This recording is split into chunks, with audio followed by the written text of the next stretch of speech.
It's been a very rough week when dealing with bad weather in Jordan. As you can see, heavy rains triggering flash flooding in Amman. This was from Thursday, leaving hundreds of people stranded and cars, as you can see, some completely submerged. All of that rainfall came in a very short span of time, and the Civil Defense Department has rescued hundreds of people, and trying to get people away from that high water has certainly been an ongoing effort, as you can see.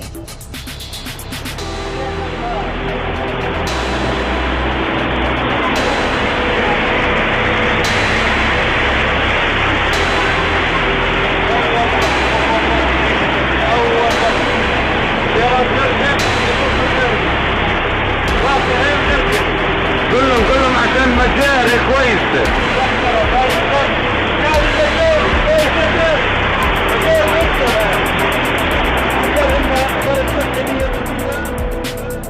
Belong to a mining company in the city of Mariana, about 650 kilometers north of Sao Paulo.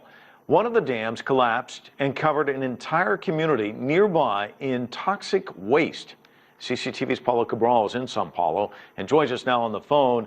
Paulo, any word yet on a cause? Well, Mike, not really, no, and I haven't even seen much speculation about it yet. I mean, there's not an explanation at all.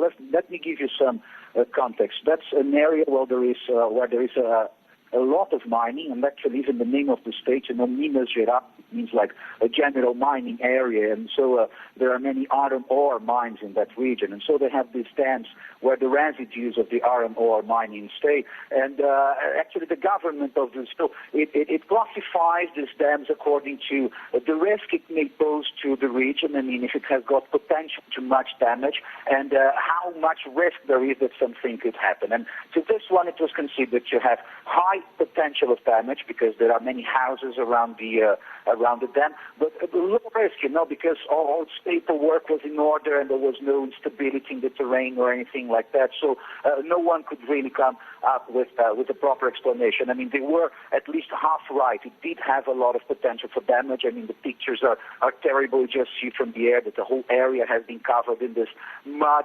That according to the government, is not really poisonous. I mean, it's just the residues of iron ore, but still terrible and then killed. We had the figures, the rescue services say something about 16 people so far, but nothing is confirmed very much at this point. It's been a disaster, and actually 5 public prosecutors have already been appointed to investigate this case, and but they haven't come up with anything in terms of a reason yet. They just say, look, a dam does not burst without a reason, so we have to look into what has happened. And Paulo, as you said, dramatic pictures from the air there. We're looking at them as we speak to you, and obviously the investigation very important, but the rescue efforts vitally important at this stage, and it's dark there, as we know. That makes things much more difficult. What are the teams doing now? What can they do now, and what are the next steps? Well, they can't do much right now. It's not easy access to the areas that have been flooded. Look, it's also the relatively rich state in Brazil, so they have a good amount of resources. There was an army division not far from there, so they're also offering some support. But the thing is that, there are still dozens of people missing, and really there's not an idea how many of these people will be dead or seriously hurt, or just which of these people are just in higher ground somewhere and still in relative safety. And we'll just know that after day breaks, because there are helicopters, there are choppers that could fly and look for these people, but there's not really any kind of technology that would allow them right now in Brazil to do this properly at night. So we really have to wait for light to come. It's about, it's 11 o'clock in the night in Brazil, so still about another 8 hours or so for daylight to come, and so they'll be able to fly around the area. Millions in the South and the Midwest face a storm threat today. Heavy downpours and suspected tornadoes already hit Texas and Oklahoma, hammering the cars and the buildings there. Those strong thunderstorms are now moving across the Mississippi and Ohio valleys this morning. Omar Villafranca is in Fort Worth, where a large building literally had its roof shredded. Omar, good morning.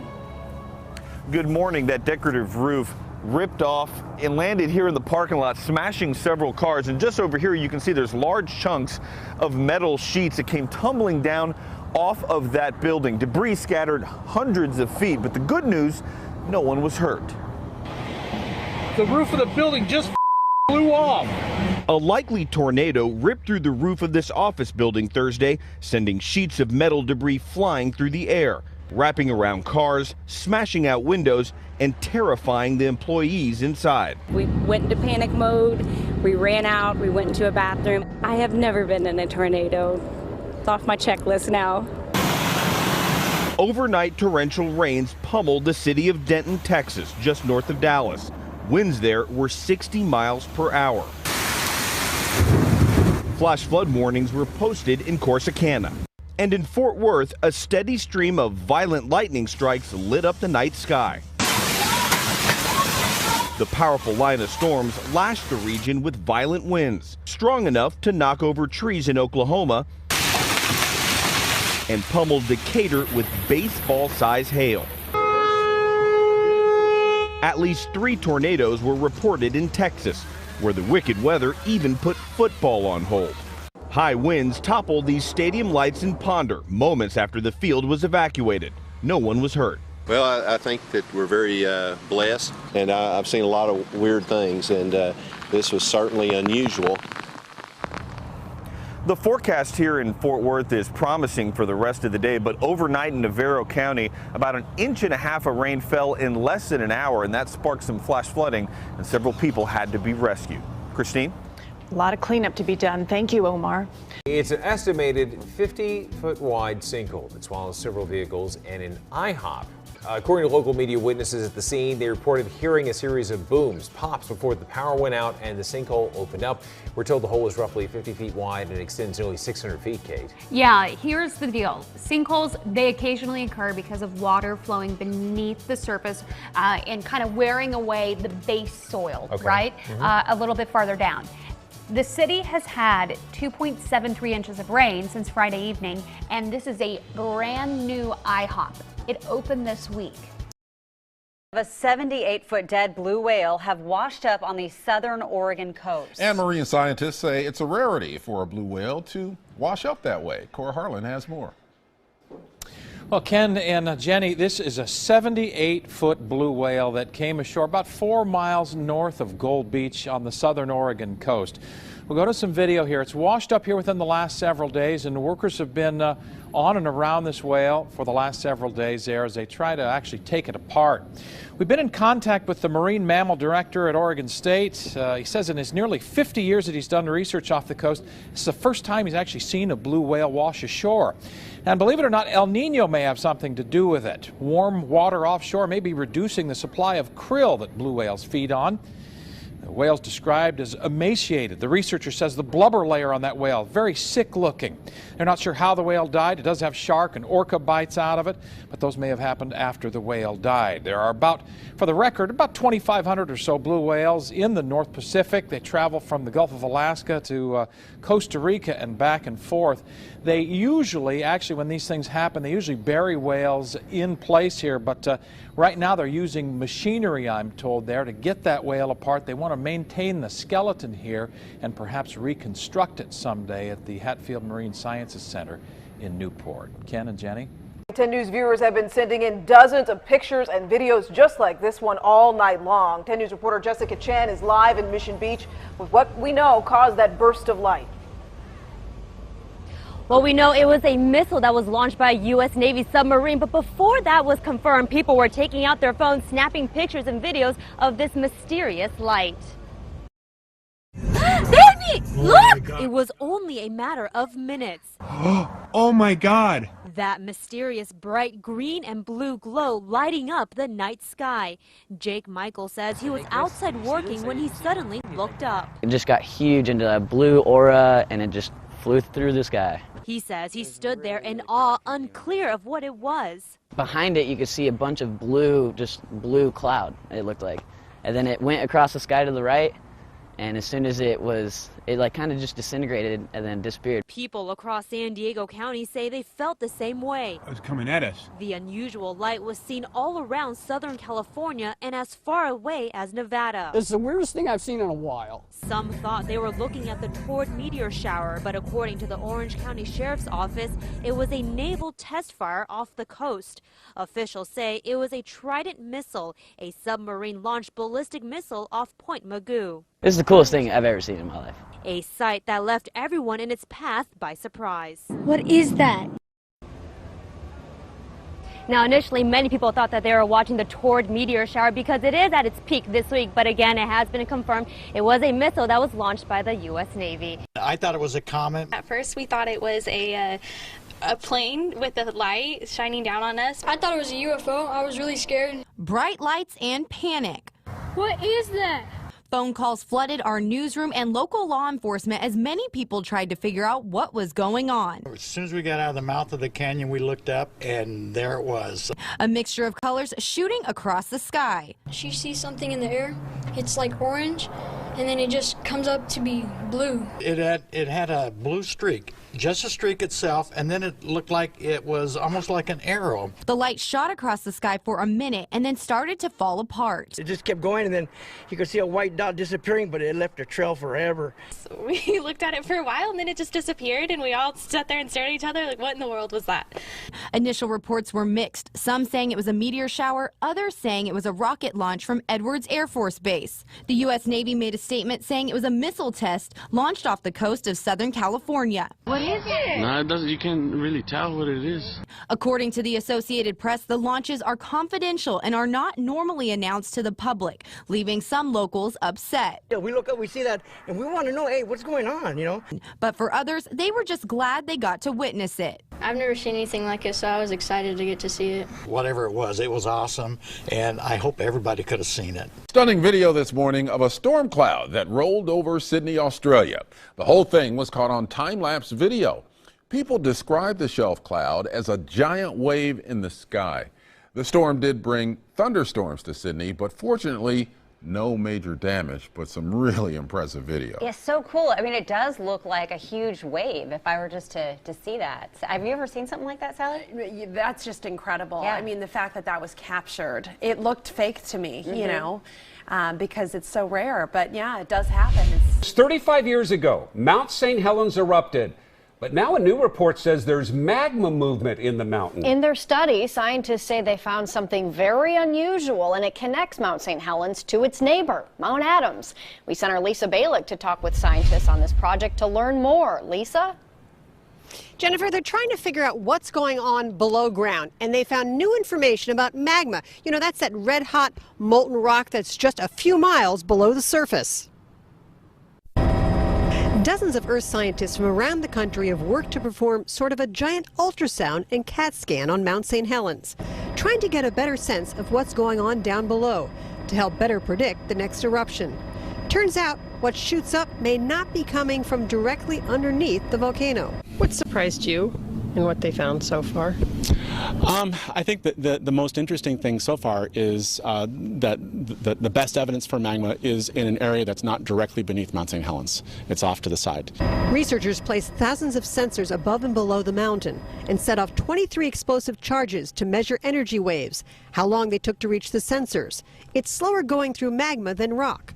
They discovered a huge magma chamber below the surface and an even larger one below that. But it was not directly below the volcano. There's evidence for magma at greater depths than we've imaged before, and that magma is offset from where Mount St. Helens is offset from Mount Adams, and that presents an interesting twist to the story of how does magma get up to Mount St. Helens. The deepest magma chamber may be supplying magma to more than just St. Helens. Mount Adams is only about 34 miles to the east.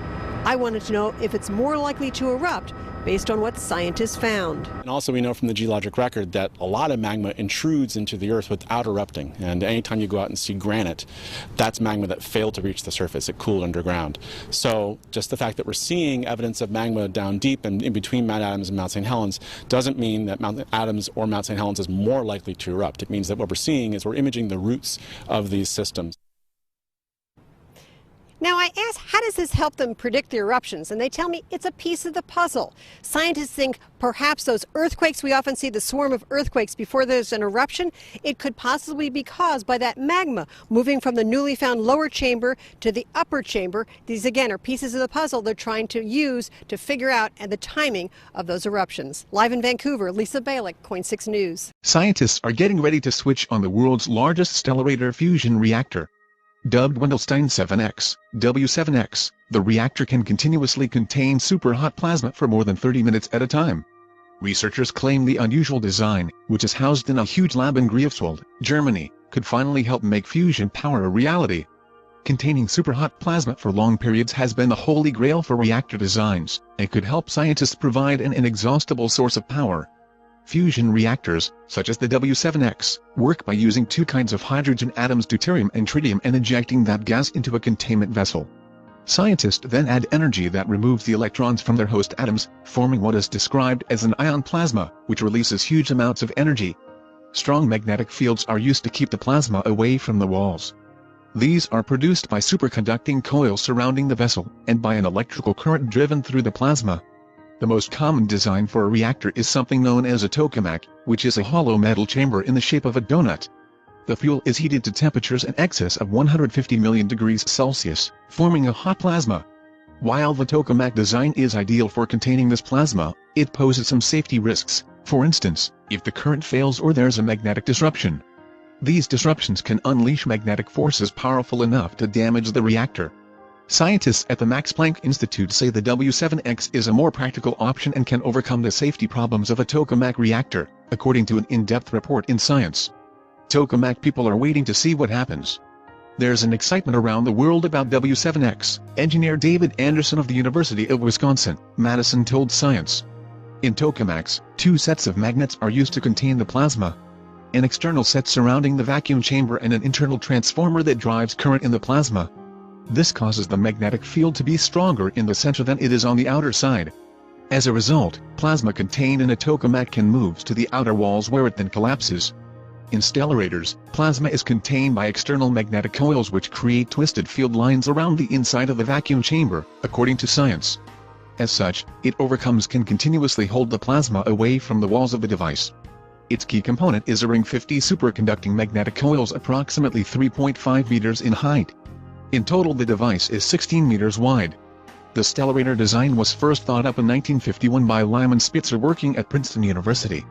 But at the time, it was thought to be too complex for the constraints of materials available in the middle of the 20th century. Now, using supercomputers and new materials, researchers believe they can finally make Spitzer's vision a reality.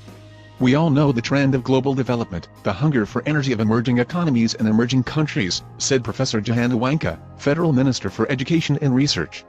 So when we talk about energy, we need research that keeps all options open. And one of these options is nuclear fusion. Wendelstein 7X is an important step forward, allowing us to better evaluate the fusion option. The machine took 1.1 million hours to assemble, using what has been described as one of the world's most complex engineering models. Testing of the magnetic field in the Wendelstein 7X fusion device was completed in June, much sooner than expected. The test revealed that the magnetic cage for the fusion plasma, which has a temperature of many million degrees, was working as scientists predicted. The device is currently awaiting regulatory approval for a startup in November. If the machine works, scientists believe it could herald a change in the direction for fusion power. Do new photos of the Russian jetliner wreckage prove that a bomb was indeed used? Now, we're going to show you some photos that appear to be the result of shrapnel punching its way out from the inside of the plane. Doors reveal pockmarks on the inside, which could be evidence of shrapnel. Russian media has noted that there are holes in the plane parts with the edges curved inside out.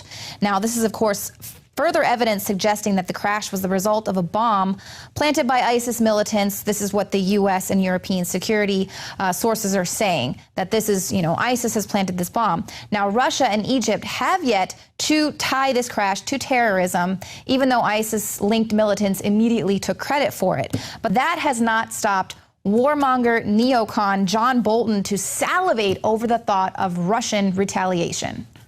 But if it turns out that ISIS is responsible for downing this plane, that is the single biggest mistake they have ever made, because Putin now will retaliate. And he won't mess around like President Obama has done. It will be, I think, extraordinarily massive. Now, Bolton also suggested that the U.S. has not been trying very hard with airstrikes against ISIS, and that it would be an embarrassing contrast if Russia does what it's capable of doing now. He also said he thinks Putin is going to act on his own and that he doesn't think he's going to ask anyone's permission. So, of course, we're just trying to goad Putin into attacking. Now, U.S. intelligence officials are also of the belief that a bomb took down the plane, and they're touting the notion that someone on the inside could have smuggled an explosive device onto the plane. An official said intelligence suggests an assist from someone at the airport, because apparently the airport has been known to have lax security. The UK actually voiced some concerns about Sharm el-Sheikh airport security almost a year ago. So again, they have no evidence of this. This is just the intel that they're receiving. But according to an airport employee, the UK complained about lax security a year ago. They said that we should have done more. The security could have been improved by putting another scanner outside and updating the others. So basically what we're seeing is the rollout for the TSA for everyone, which is, of course, contrived security theater because the borders are wide open. Any terrorist who wants to attack Europe just has to walk in. So just get there by foot. Now, Piers Morgan, of course, is sounding the alarms and saying that ISIS is now going to nuke the U.S. if Obama doesn't respond. He says by blowing 244 civilians to pieces on a flight from a popular Egyptian tourist destination, ISIS is sending a very clear message that it can and will kill any of us at any time and in as big a number as possible. But what exactly is President Obama waiting for before he gets serious about ISIS? A shopping mall being destroyed or a nuclear bomb wiping out an American city?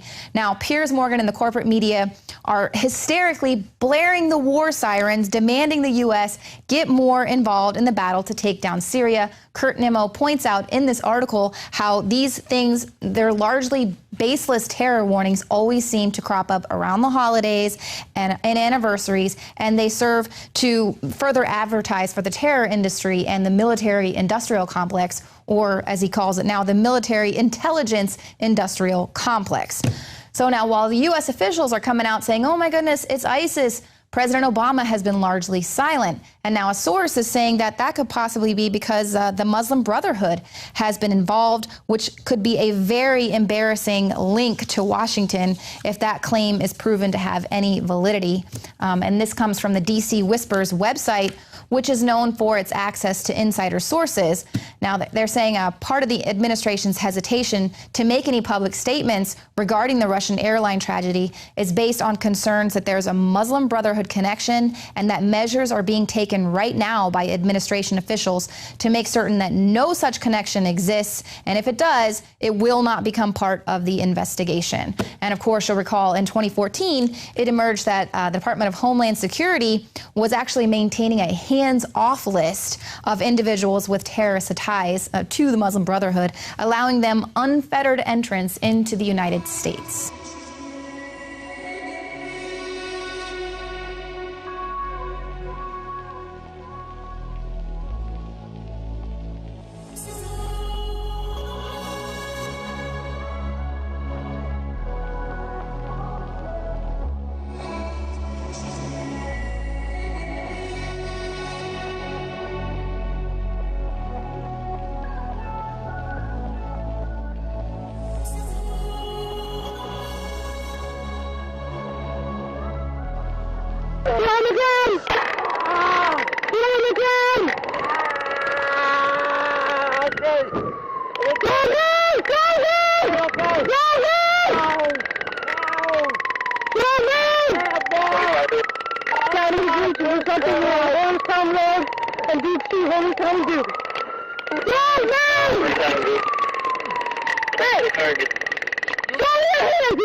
He's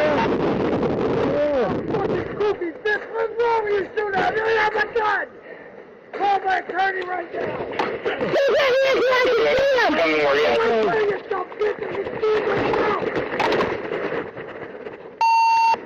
Their crushes in there.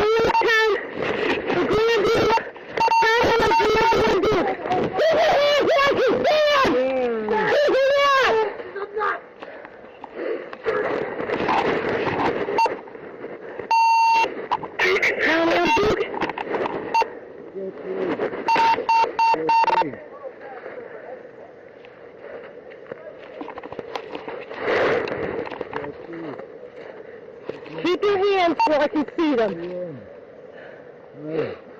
Can we go up to the location? Order 72, order 72.